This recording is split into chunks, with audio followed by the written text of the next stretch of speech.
Satanás es un personaje clave en la cultura occidental. Traspasando lo estrictamente religioso, se ha ido incorporando a la sociedad, ya sea a través del folclore, de la literatura o de nuestras pesadillas infantiles. Se puede creer en él o no, pero lo indudable es que, como arquetipo, como figura legendaria o como simple expresión de nuestros propios demonios interiores, Satanás lleva 20 siglos entre nosotros.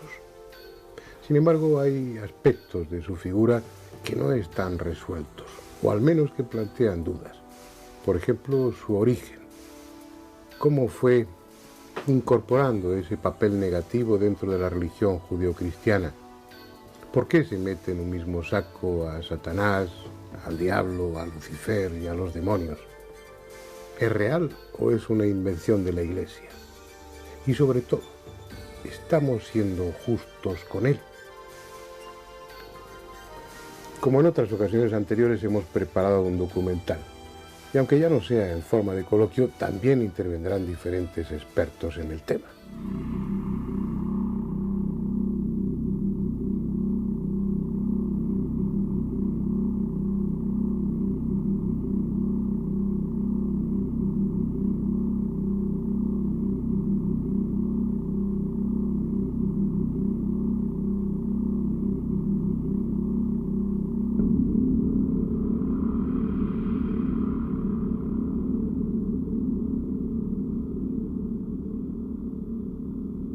Está aquí, entre nosotros, o mejor aún, formando parte de nosotros.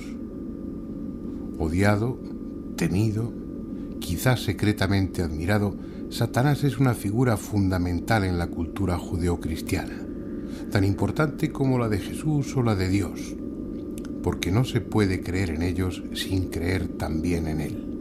Está claro que racionalmente, intelectualmente, la mayoría prescindimos de Satanás, lo consideramos un mito, una fantasía, pero más abajo de la consciencia, en el terreno de los sentimientos, de lo afectivo, sigue tan vigente y real como siempre. Es el malo de la historia, el que instiga a las más bajas acciones, el que siempre acechante se sirve de nuestras flaquezas para empujarnos al pecado y ganar nuestra alma, como si fuese un trofeo para llevarla a su reino infernal. Tan odioso como imprescindible, porque sin él, el drama de lo espiritual impuesto por las religiones carecería de argumento. Pero ¿quién es o qué es Satanás? ¿Cuál es su historia? En el ánimo popular, en lo literario o en lo filosófico, el diablo es contemplado de dos maneras diferentes.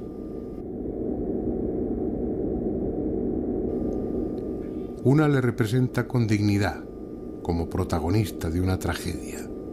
Es el ángel caído, el bello y poderoso ángel que, temeroso de que el recién creado hombre le arrebate su privilegiado puesto en el amor de Dios, se rebela contra aquel al que ama y es arrojado del cielo. La otra versión, la más difundida, es la de un diablo grotesco, repugnante, compendio de todo lo desagradable, sin elegancia o dignidad alguna, destinado a inspirar espanto o asco en las gentes incultas y que la Iglesia potenció tendenciosamente como la imagen más conveniente para su estrategia catequizadora.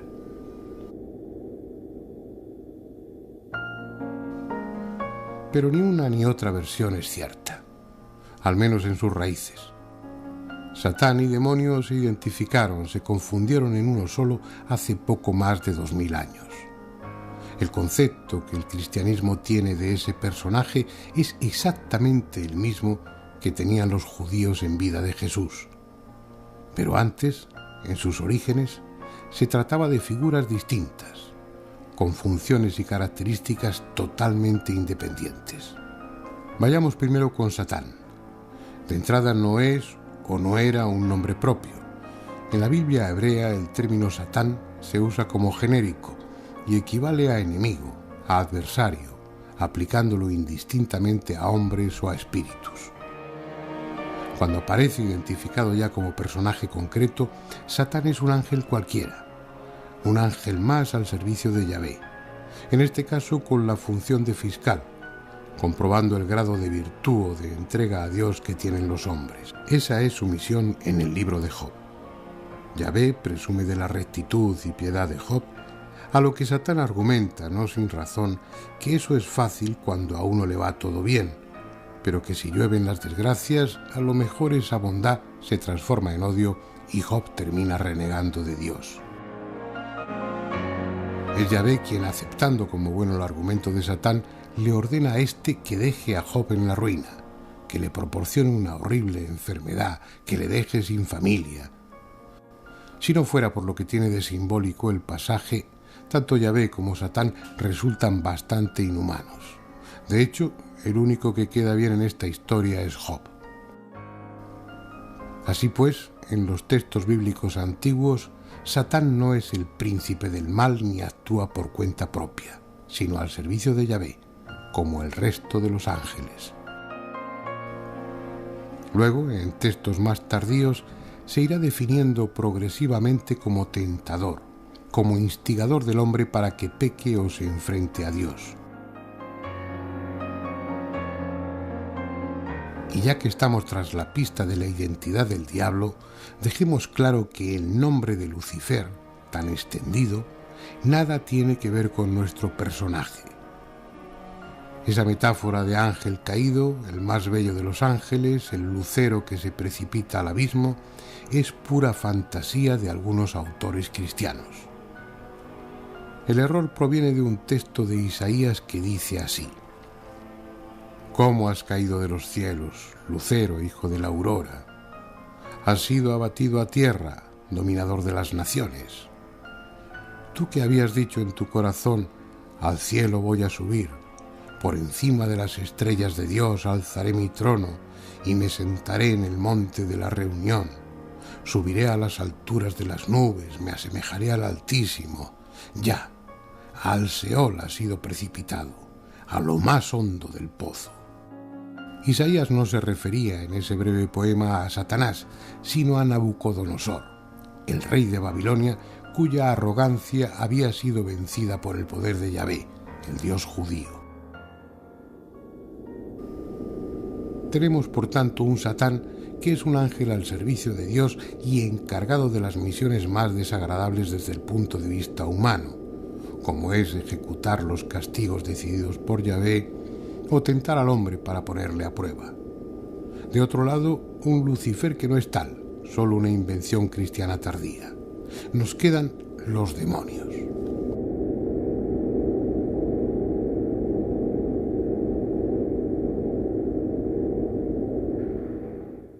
Vamos a retroceder en el tiempo. Vamos a ir a las fuentes, a los orígenes de esa figura que constituye hoy el eje central de este programa.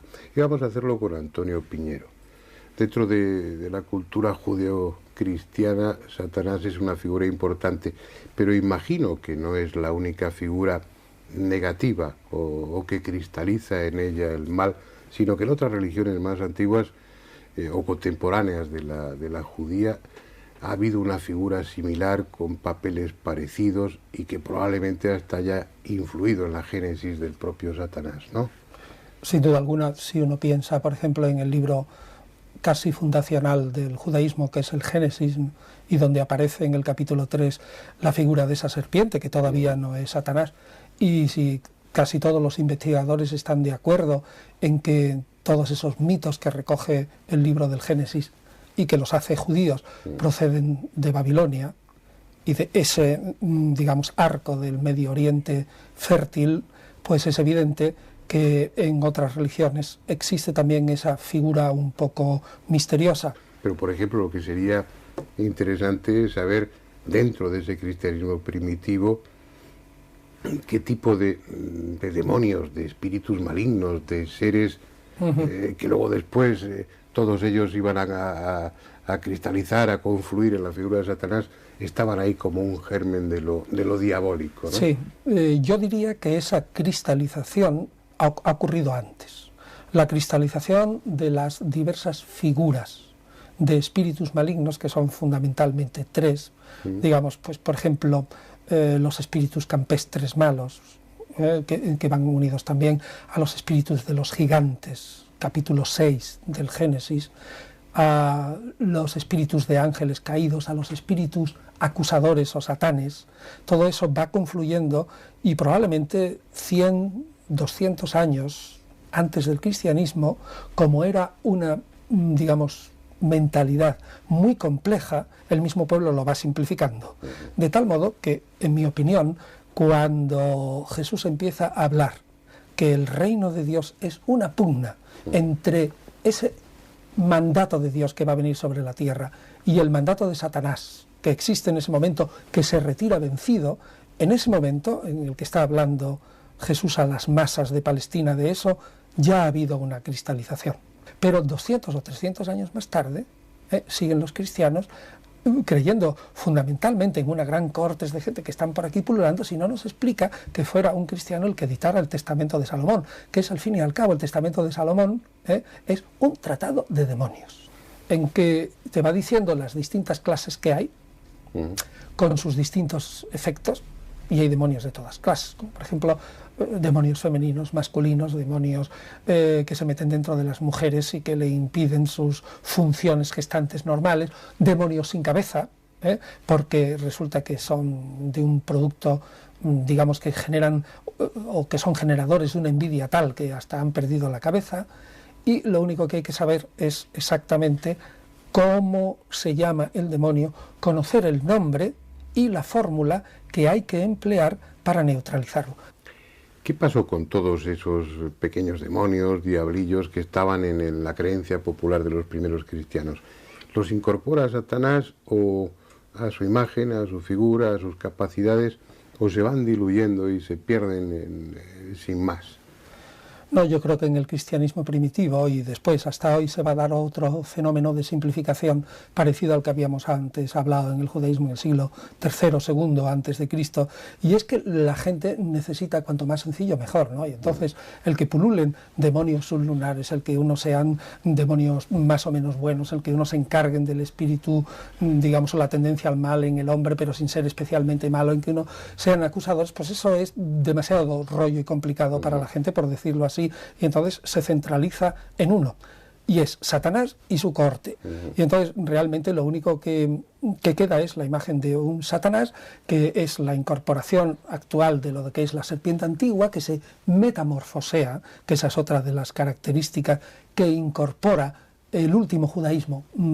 Antes hablábamos del Testamento de Salomón. Bueno, pues el Testamento de Job tiene también escenas bellísimas de cómo el demonio se va metamorfoseando, pues por ejemplo en vendedor de pan, en rey de los persas, en pescadero, en fin, en lo que le ocurre con tal de engañar a la mujer de Job, etc. Bueno, todo eso se incorpora en una figura que luego adquiere unas características que a veces son un poco ofensivas para otras razas que no sean, por ejemplo, la blanca, ¿no? Porque en los dichos de los padres, los apotegmata patrum, y en los hechos apócrifos de los apóstoles del siglo II y III aparece solamente una clase de demonio, y siempre aparece o como un egipcio o como un negro vestido de harapos o metamorfoseándose, o sea, siempre con una figura.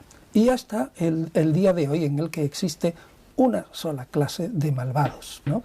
Ahora, al final de los tiempos, el demonio volverá a sacar, según la mitología cristiana, un montón de enemigos plurifacéticos, de muchas caras. Cada uno con su Sí, función. un montón, y entonces habrá una pelea tremenda. Entonces sí que va a hacer falta un buen catálogo. Bueno, pues no sé si merece la pena envejecer muy tarde o vivir mucho tiempo para ver ese tipo de Ahora, lo pelea, que yo... ¿no?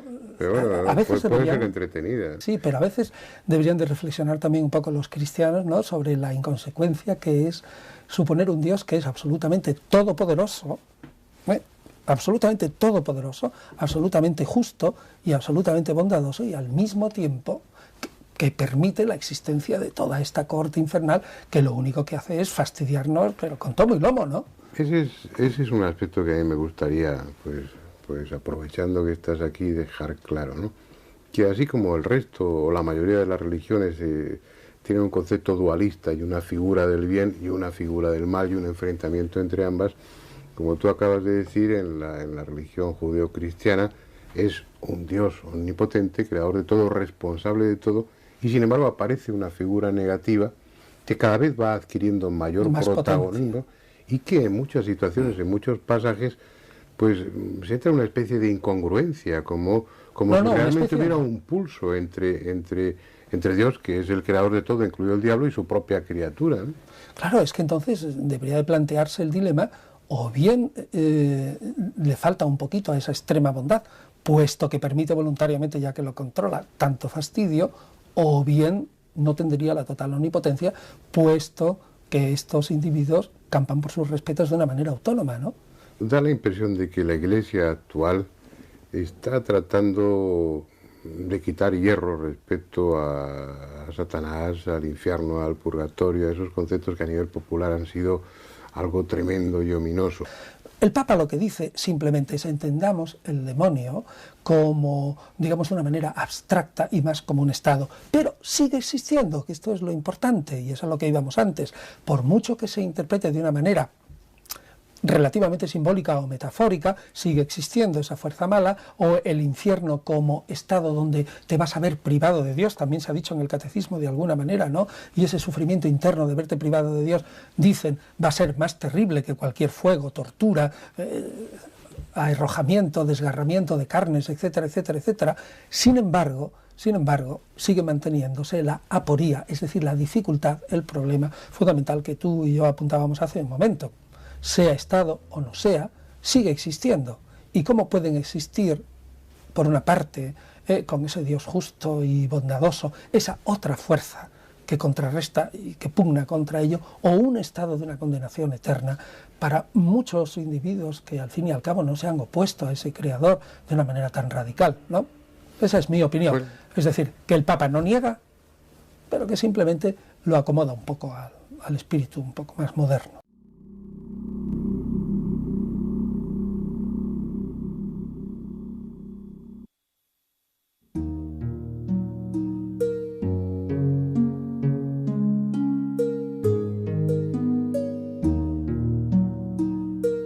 Israel no fue siempre Israel.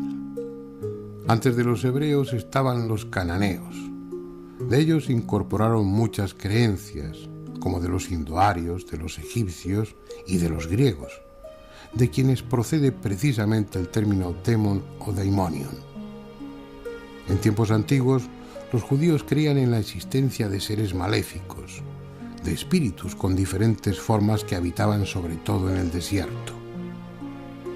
No era prudente alejarse de los campamentos o de las aldeas cuando llegaban las sombras. El gran día de la purificación, los hebreos introducían mágicamente sus pecados en un macho cabrío y lo soltaban en el desierto para que Azazel se alimentase y de paso se libraban de sus culpas.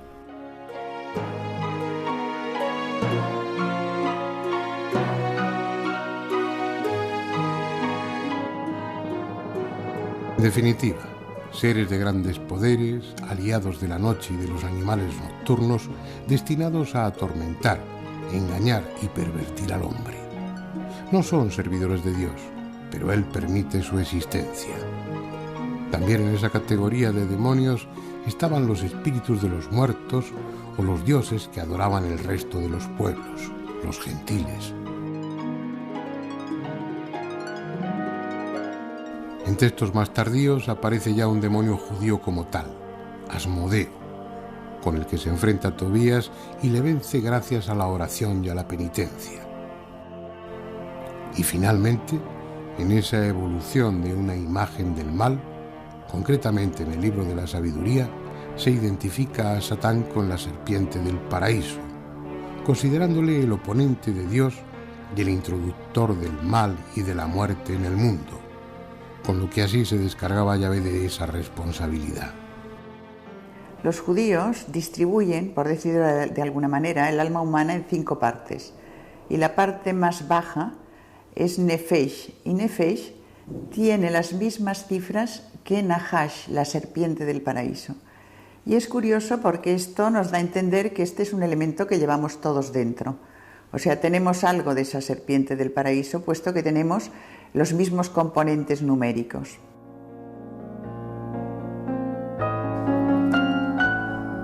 En los manuscritos que se escribieron y conservaron aquí, en Qumran, los esenios seguían considerando a los satanes como ángeles al servicio de Yahvé, encargados de castigar o perjudicar a los hombres, pero no como ángeles caídos o guardianes del infierno, tan presentes en la imaginación popular de los judeocristianos.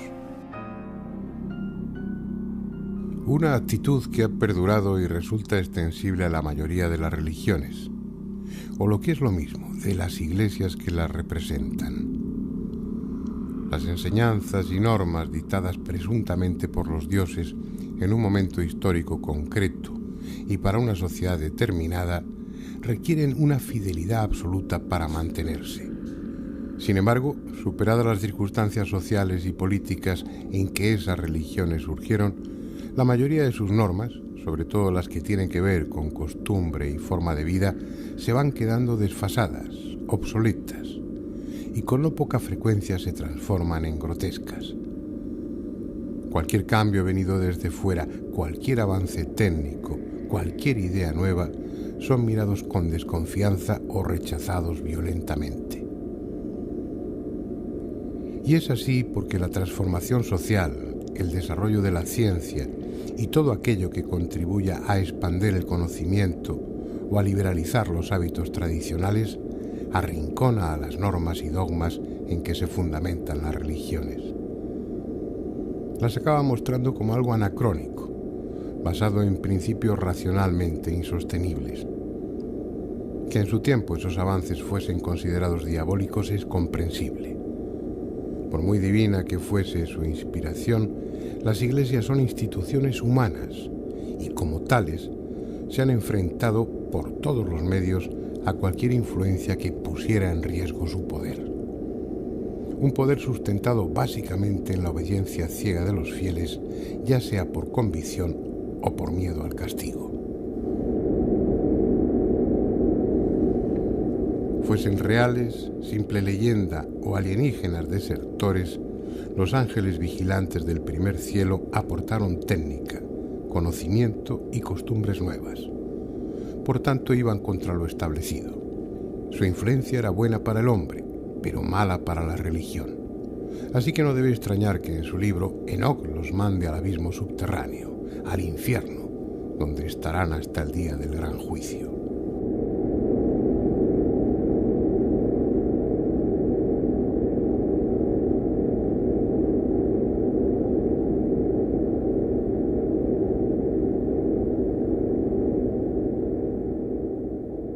A lo largo de todas las culturas, siempre hemos ido a colocar en este personaje toda la parte negativa, todo lo malo, todo lo que no aceptamos los seres humanos de nosotros mismos. De alguna manera hemos puesto cosas nuestras negativas en él, hemos hecho una proyección de todo lo negativo en este personaje llamado Satanás, demonio. Sí, estas iglesias cristianas han convertido a este Satán en un adversario de la divinidad, nunca lo ha sido, era uno más. Por ejemplo, en el libro de Job dice, se presentaron los hijos de Dios ante Job y el Satán estaba entre ellos, o sea, era uno más de los hijos de Dios cumpliendo su función. Su función es ponernos en aprietos y nuestra función cósmica es filtrar todo esto y reconvertirlo. Nosotros no tenemos más funciones en el mundo que esta. Como hemos visto, en sus orígenes no puede hablarse del diablo como principio del mal opuesto al del bien. Por definición, en la religión judeocristiana no cabe una dualidad, un enfrentamiento, puesto que todo procede de un solo Dios y está sometido a él. Y ya que no enemigo de Dios, sí como enemigo del hombre, la Iglesia fue potenciando y definiendo la figura del maligno hasta hacer de él un personaje tan real que no solo podía tocársele, sino incluso fornicar con él.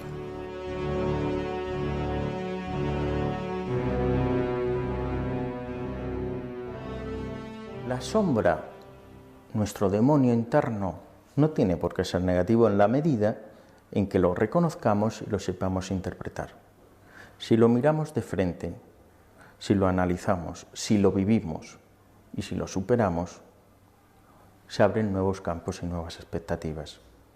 De hecho, nosotros en psicoterapia, Cuando tratamos a un paciente, vienen con sus propios demonios, reprimidos o realizados, pero con ellos. Y tiene un sentido tremendamente lógico y coherente en toda la historia de su persona, tanto en el pasado como en el presente como en el futuro. Solamente hay que entenderlo. Y cuando lo entendemos de alguna manera, estamos logrando integrar un psiquismo más sano. La sombra, por tanto, no tiene por qué ser negativa. Gabriel López de Rojas es fundador y gran maestre de la Orden Illuminati. ¿Qué es la Orden Illuminati, Gabriel? La Orden Illuminati es una orden masónica, ocultista y luciferina, que se dedica pues, a dar una iniciación a las personas que se acercan a sus puertas. Su principal intención es ayudar a aquellas personas que tienen una inquietud dentro del ocultismo, el luciferismo, etc. Tú has definido la orden como, entre otras cosas, como luciferina. ¿Qué quiere decir eso? ¿Que Lucifer es como una especie de imagen que se venera dentro de la orden o es el foco de atención intelectual o emocional vuestro? ¿Qué pinta Lucifer en una orden así? Bueno, nosotros observamos la figura de Lucifer de diferentes formas. Para la gente de la calle, es decir, para los no iniciados o profanos, Lucifer es el maligno o el mal, ya que tiene una formación cristiana y prioritariamente católica. Para los iniciados de los primeros grados, Lucifer es una especie de ángel de luz que ilumina las tinieblas interiores y conduce a la unión con Dios. Y para los iniciados de alto grado, donde ya encontraríamos a los luciferianos, que no son luciferinos, Lucifer es el propio Dios. El Dios cristiano es dogma, limitación, amputación, castración, muerte. Lucifer está más unido a la libertad, el libre albedrío y unos planteamientos totalmente contrarios. Pero existen también esas otras sectas satánicas con una acción directa, con una actitud un tanto beligerante en contra en un país como este u otro ámbito católico, en contra de la Iglesia. Existen. Sí, claro. Dentro del satanismo hay diversas corrientes. El satanismo moderno aglutina diversas corrientes y el luciferismo, el satanismo de corte labeliano, es decir, ateo, o el luciferianismo están dentro de esas corrientes. Ahí encuentras el tipo de órdenes o de iglesias o de sectas que acabas de citar tú en estos momentos. ¿Por qué Lucifer y no Satanás? ¿Por qué hay algún matiz en esa diferencia, en esa palabra? Sí, nosotros escogemos a Lucifer porque entendemos que es el portador de la luz. Pero en el fondo... muy ligado al mito griego de Prometeo. Sin embargo, Satanás presenta otras connotaciones distintas. Pero dentro de la Iglesia católica se juntan ambas figuras, terminan siendo lo mismo. Vosotros no, vais más atrás y separáis una cosa de otra.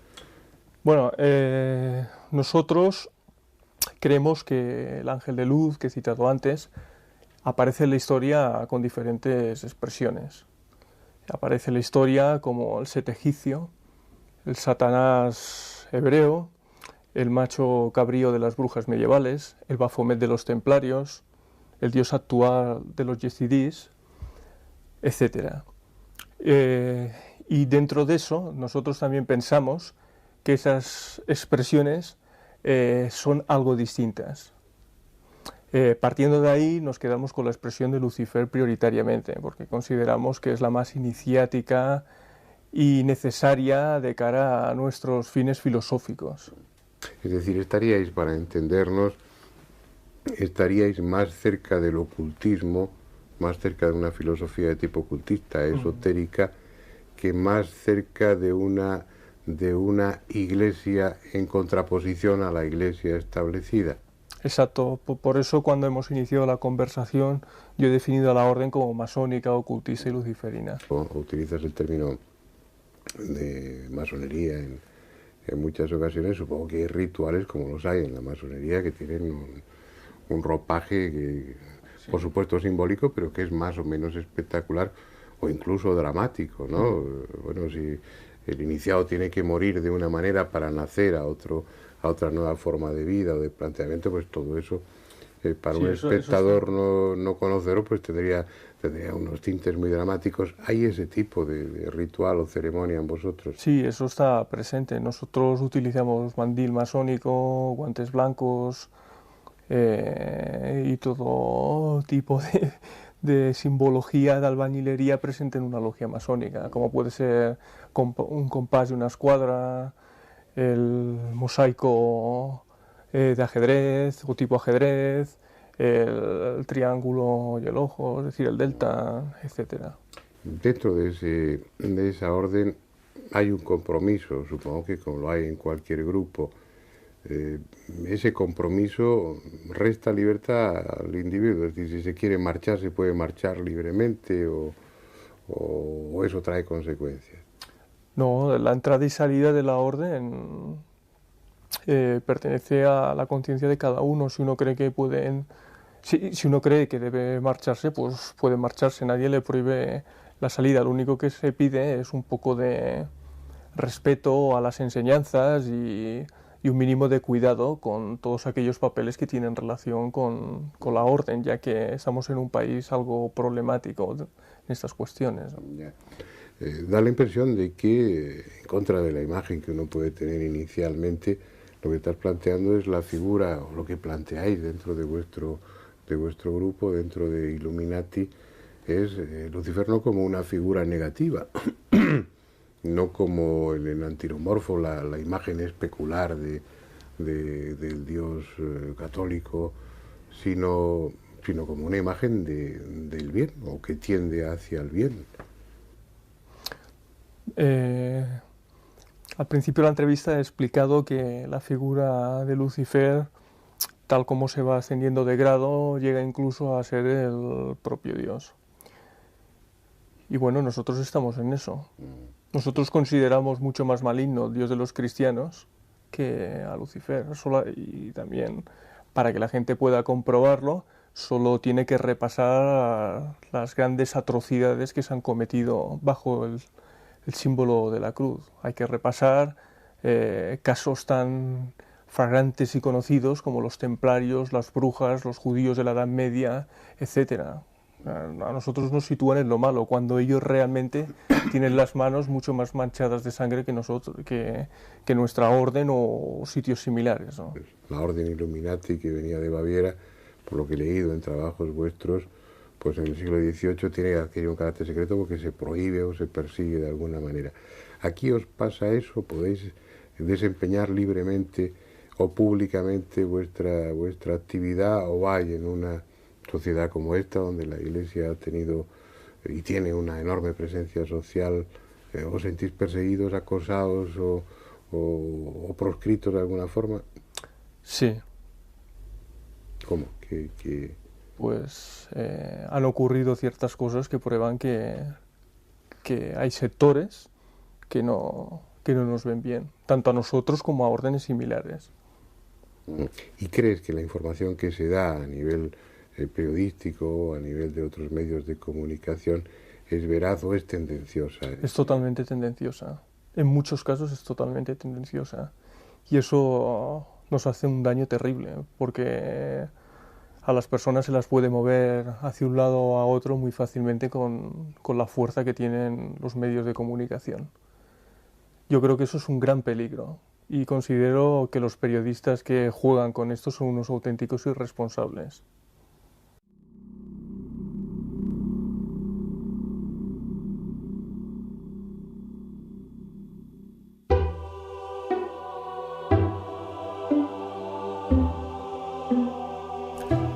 Durante la Edad Media se escribieron muchas páginas oscuras para la historia, y la Iglesia ha de asumir una de las más negras gracias a la Inquisición, una institución nacida para reprimir la herejía, fundamentalmente la de cátaros y albigenses, que con su poder económico y político en el sur de Francia constituían una amenaza para los poderes fácticos, pero que con el tiempo fue incluyendo entre sus presas a otros grupos, tal vez menos significados políticamente, pero igualmente rentables, porque el Estado y la Iglesia se quedaban con los bienes del condenado.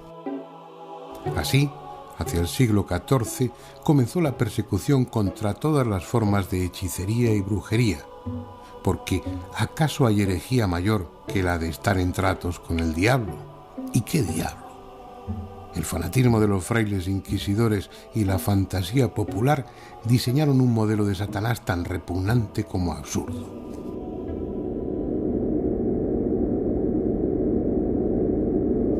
Está sentado en una silla que unas veces parece de oro y otras de madera negra, con gran trono, majestad y gravedad, y con un rostro muy triste, feo y airado, que por entonces se representa en figura de hombre negro con una corona de cuernos pequeños, y 3 de ellos son muy grandes, y como si fueran de cabrón. Los 2 tiene en el colodrillo y el otro en la frente, con el que da luz y alumbra a todos los que están en el aquelarre. Y la claridad es mayor que la que da la luna y mucho menos que la que da el sol, y la que basta para que todas las cosas se vean y conozcan. Y los ojos tiene redondos, grandes, muy abiertos, encendidos y espantosos, la barba como de cabra, el cuerpo y talle entre hombre y cabrón, las manos y pies con dedos como de persona, mas que son todos iguales, aguzados hacia las puntas con uñas rampantes, y las manos corvas como ave de rapiña, y los pies como si fuesen de ganso. Y tiene la voz espantosa, desentonada, y cuando habla suena como un mulo cuando rozna.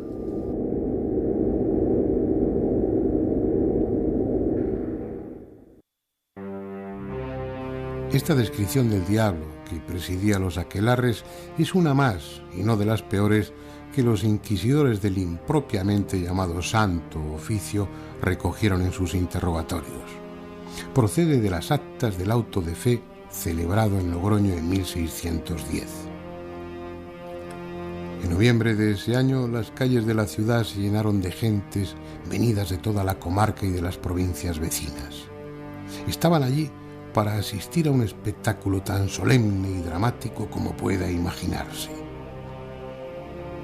Hubo 53 condenados por diversos delitos: blasfemia, proposiciones heréticas, judaísmo, apostasía, luteranismo y brujería.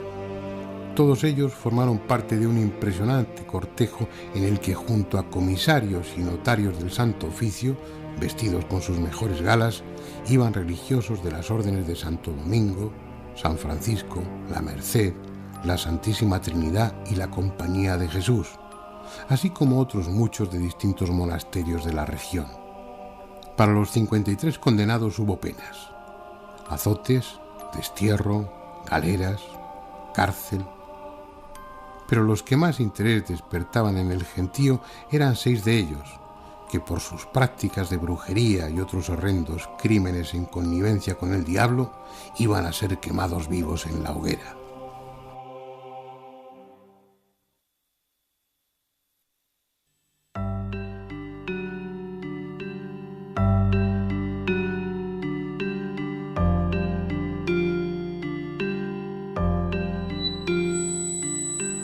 Aquellos pobres desgraciados que ardieron en una plaza de Logroño procedían en su mayoría de Zugarramurdi, un pintoresco pueblo de Navarra junto a la frontera con Francia. Las casas de hoy están construidas sobre los cimientos de las de entonces. Muchos sótanos y paredes siguen siendo los mismos. De cualquiera de esas casas podría salir ahora María de Yurreteguía o Graciana de Barrenechea para reunirse, amparadas en la sombra de alguna calleja, con los otros brujos, Miguel de Goiburu y Joanes de Echalar. Ya juntos se perderían por algunos de los sombríos bosques que rodean la aldea, bosques llenos de leyendas, en los que la noche es propicia para el encuentro con cualquier extraña criatura, incluso con el diablo. Pero el lugar señalado para la aquelarre, aquellas fantásticas reuniones presididas por el príncipe de las tinieblas, era esta enorme cueva natural, hoy día escenario de reuniones campestres en las que se come, se bebe y se danza, pero con un talante muy distinto al de entonces.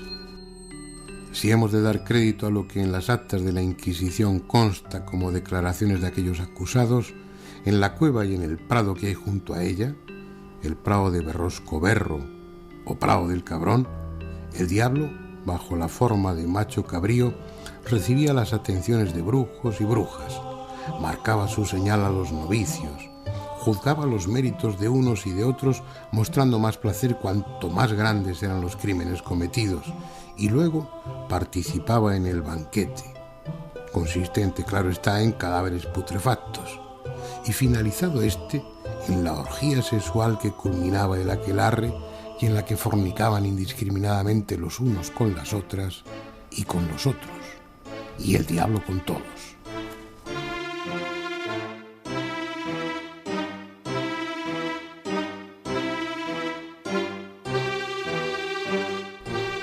El llamado ungüento de las brujas, que se aplicaban para esas ocasiones, tenía un alto contenido en belladona y beleño negro, lo que provocaba un sopor alucinatorio en el que cualquier cosa imaginada se vivía como real, incluida la presencia de un diablo tan grotesco y repugnante como libidinoso. Eso puede explicar que algunas brujas creyeran honradamente en la realidad de tan absurdos conciliábulos, pero en la inmensa mayoría de los casos, la descripción de los aquelarres y de la figura del diablo era fruto de la tortura.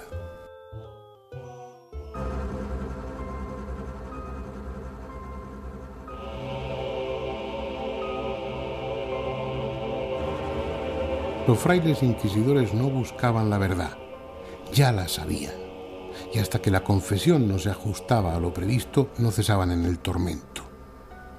Aún así, cuando por escapar al inimaginable dolor el acusado confesaba lo que el inquisidor quería oír, el suplicio continuaba hasta que delataban a otros brujos y brujas, generalmente sus familiares más cercanos y cuantos nombres le venían en ese momento a la memoria.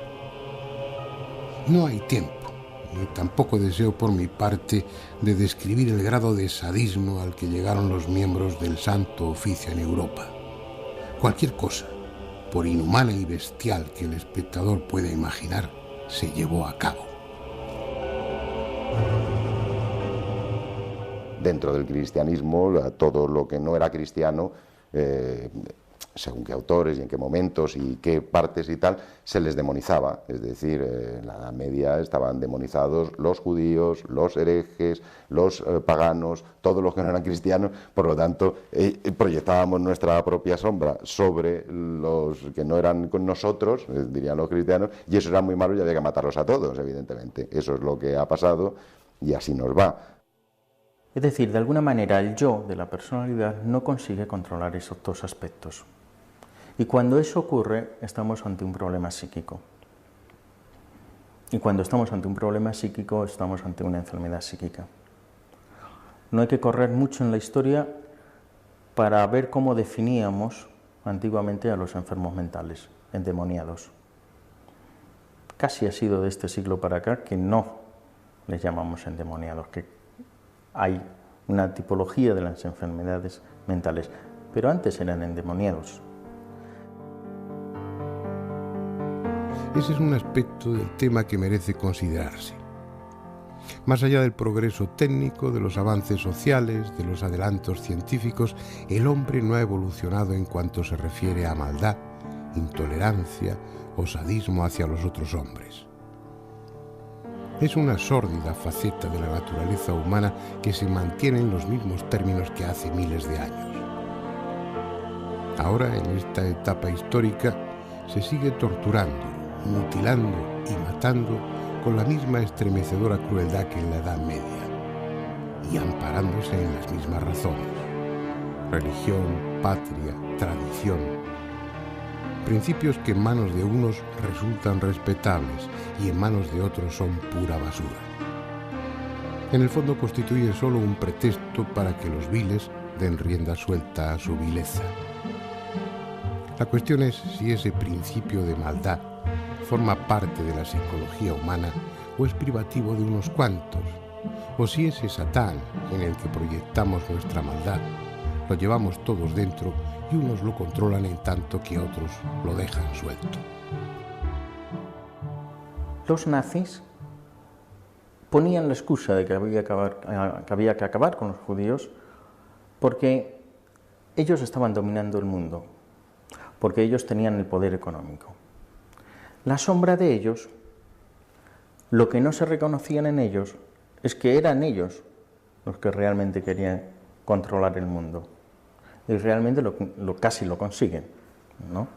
Invadieron toda Europa y montaron la Segunda Guerra Mundial. Con esa excusa, pero el problema de su sombra hizo no reconocer esta parte negativa de ellos y ponerla en el pueblo judío. Pero este es un programa dedicado a la figura del diablo, y lo único que hace al caso es dejar claro que la figura de ese Satanás, tan imposible como esperpéntico, fue una creación de las iglesias protestante y católica de entonces. Al sintetizar en él todo lo social y moralmente negativo, diseñaron un modelo solo apto para los muy ingenuos o los muy incultos, incapaz de resistir el menor análisis crítico. No es él quien peca o transgrede las normas, es el hombre quien lo hace. Cumpliendo la tarea encomendada, Satán pone a prueba a los humanos, exactamente igual que hizo con Jesús aquí, en el Monte de las Tentaciones, igual que hizo con tantos anacoretas o místicos ascendidos después a los altares por haber superado con éxito ese examen. Tal función de tentador no es solo conveniente, sino imprescindible para que el creyente compruebe su grado de evolución espiritual, su capacidad de control sobre las pasiones. Lo que pasa es que al cumplir eficazmente su tarea, nos deja en evidencia. Y eso no se lo perdonamos. Con actitud inmadura e irresponsable, le echamos la culpa a él, cuando en realidad es solo nuestra. Realmente yo no sé si Satanás existe o no existe, no tengo ni idea. A Dios gracias nadie me lo ha presentado y espero que nadie me lo presente. Pero realmente de lo que yo sí doy fe es en mis demonios internos, de lo que doy fe es de los demonios que he visto en mis pacientes y en mis amigos y en mi familia, y de ese proceso que todos tenemos que pasar de enfrentarnos a nuestros demonios. Porque solamente enfrentándonos a nuestros propios demonios podemos crecer.